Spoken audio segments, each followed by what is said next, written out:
रात को तुम स्काई देखते हो, लेकिन आज सब कुछ अलग लग रहा है। मून गायब है, बिल्कुल गायब, और उसकी जगह एक छोटा सा ग्लोइंग पॉइंट दिख रहा है।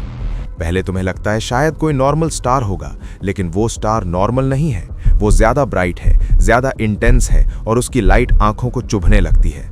तुम थोड़ा कंफ्यूज होते हो, फिर इग्नोर करने की कोशिश करते हो, लेकिन कुछ सेकंड्स के अंदर हवा बदल जाती है। एनवायरनमेंट हैवी फील होने लगता है, जैसे अर्थ खुद प्रेशर में आ गई हो। तुम्हारी हार्ट बीट फास्ट होने लगती है, कान में हल्की सी वाइब्रेशन सुनाई देती है, और फिर बिना वार्निंग के जमीन हिलती है। पहले हल्की, फिर स्ट्रॉन्ग। बिल्डिंग्स कांपने लगती हैं, विंडोज टूटने लगती हैं, लोग घरों से बाहर भागने लगते हैं। कोई समझ नहीं पाता क्या हो रहा है। फोन्स पे नेटवर्क डिस्टर्ब होने लगता है, न्यूज चैनल्स भी कंफ्यूज हैं, और तब रियलिटी हिट करती है। ये कोई नॉर्मल ऑब्जेक्ट नहीं है, ये है न्यूट्रॉन स्टार, एक डेड स्टार का कोर जो सिर्फ एक सिटी जितना होता है, लेकिन उसका मास पूरे सन के बराबर होता है।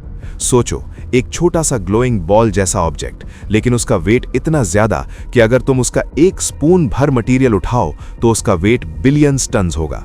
मतलब एक छोटी सी चीज, लेकिन अनइमेजिनेबल पावर। और अब ये मॉन्स्टर मून की जगह आ चुका है। जैसे ही ये स्टेबल होता है, इसका ग्रेविटी अर्थ को अग्रेसिवली पुल करना स्टार्ट करता है। पहले हल्का सा इफेक्ट होता है, लेकिन फिर सब कुछ रैपिडली आउट ऑफ कंट्रोल होने लगता है।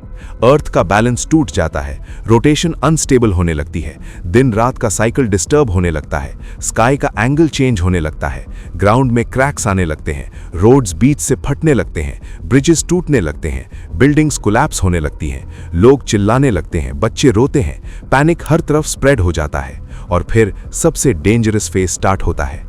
ओशंस रिएक्ट करना स्टार्ट करते हैं, पानी अपनी जगह छोड़ देता है, समुंदर पीछे की तरफ खींचने लगते हैं, जैसे कोई इनविजिबल फोर्स उन्हें खींच रहा हो। कोस्ट लाइन्स सडनली ड्राई होने लगती हैं, शिप्स जमीन पर अटक जाते हैं, फिशेस तड़पने लगती हैं, और लोग समझ भी नहीं पाते कि ये काम बिफोर स्टॉर्म है। और फिर एकदम से जायंट वेव्स फॉर्म होने लगती हैं, 1000 मीटर से भी ज्यादा ऊंची लहरें जो अनइमेजिनेबल स्पीड से कॉन्टिनेंट्स की तरफ बढ़ती हैं। होराइजन पर एक वाटर वॉल दिखाई देती है जो धीरे धीरे बड़ी होती जाती है। फिर एक सेकंड आता है जब वो वेव तुम्हारे ऊपर टूट पड़ती है। सिटीज, पोर्ट्स, आइलैंड्स, सब कुछ उनके रास्ते में आता है। और फिर इम्पैक्ट वेव्स इतनी पावरफुल होती हैं कि स्काई स्क्रेपर्स को पेपर की तरह उड़ा देती हैं। कंक्रीट बिल्डिंग्स क्रम्बल हो जाती हैं, कार्स हवा में उड़ जाती हैं। सेकंड्स के अंदर पूरे के पूरे शहर पानी में डूब जाते हैं, हर तरफ सिर्फ डिस्ट्रक्शन और केओस। लेकिन तबाही यहीं नहीं रुकती। न्यूट्रॉन स्टार का ग्रेविटी और स्ट्रांग होता जाता है। अर्थ का क्रस्ट इतना प्रेशर हैंडल नहीं कर पाता। मैसिव अर्थक्वेक स्टार्ट होते हैं, इतने पावरफुल कि रिक्टर स्केल मीनिंगलेस लगने लगता है। कॉन्टिनेंट्स लिटरली मूव करने लगते हैं, टेक्टोनिक प्लेट्स वायलेंटली शिफ्ट होने लगती हैं, माउंटेन्स क्रैक होने लगते हैं, वॉल्केनोज इरप्ट होने लगते हैं, लावा फाउंटेन स्काई में शूट करते हैं, और हर तरफ मोल्टन फायर फैल जाता है। अर्थ अब एक स्टेबल प्लैनेट नहीं रही, वो एक डाइंग ऑब्जेक्ट बन चुकी है। एटमॉस्फेयर डिस्टर्ब होने लगता है, स्टॉर्म्स क्रिएट होने लगते हैं, सुपरसोनिक विंड्स चलने लगती हैं जो बिल्डिंग्स को झड़ की तरह गिरा देती हैं। और फिर नेक्स्ट हॉरर स्टार्ट होता है, रेडिएशन।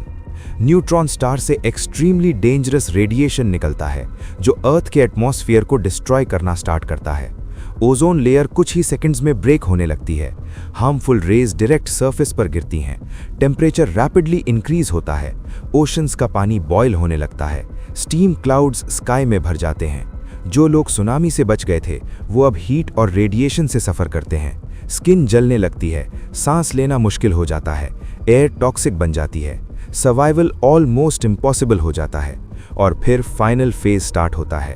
अर्थ अब दो ऑप्शंस के बीच में है, या तो न्यूट्रॉन स्टार की ग्रेविटी उसे वायलेंटली टेयर कर देगी, या धीरे धीरे उसको अपनी तरफ खींचकर कंप्लीटली डिस्ट्रॉय कर देगी। अर्थ स्ट्रेच होने लगती है जैसे रबर बैंड को खींचते हैं। इस टेरिफाइंग प्रोसेस को स्पगेटिफिकेशन कहते हैं। ऑब्जेक्ट्स लंबे होने लगते हैं, बिल्डिंग्स स्ट्रेच हो जाती हैं, माउंटेन्स डिस्टॉर्ट होने लगते हैं, ओशंस स्पेस की तरफ खींचने लगते हैं, और धीरे धीरे अर्थ के पीसेस ब्रेक होने लगते हैं, कॉन्टिनेंट्स सेपरेट होने लगते हैं, जायंट चंक्स स्पेस में फ्लोट करने लगते हैं। और फिर एक मोमेंट आता है जब अर्थ अपनी आइडेंटिटी खो देती है और फाइनली एग्जिस्ट करना बंद कर देती है। और सबसे स्कैरी बात यह है कि ये सब होने में शायद सिर्फ कुछ मिनट्स लगें, जो ऑब्जेक्ट स्काई में एक छोटा सा ग्लोइंग पॉइंट लग रहा था, वही अर्थ के एंड का रीजन बन गया। एक छोटी सी चीज इतनी पावरफुल हो सकती है कि पूरी दुनिया को खत्म कर दे। और शायद यूनिवर्स का सबसे डेंजरस ट्रुथ यही है कि जो चीज देखने में छोटी लगती है, वो कभी-कभी सबसे ज्यादा डेडली होती है। और अगर तुम्हें ऐसे इनसेन स्पेस सिनारियोस पसंद हैं, तो मेरी प्रीवियस वीडियो जरूर चेक करो। What if you fall into a worm hole और what if you survive 15 days on moon Hindi, क्योंकि जो तुमने अभी सुना वो सिर्फ एक इमेजिनेशन नहीं है, बल्कि यूनिवर्स की रियल टेरिफाइंग रियलिटी हो सकती है। और शायद कहीं ना कहीं ऐसा ऑलरेडी हो चुका हो और हमें पता भी ना हो।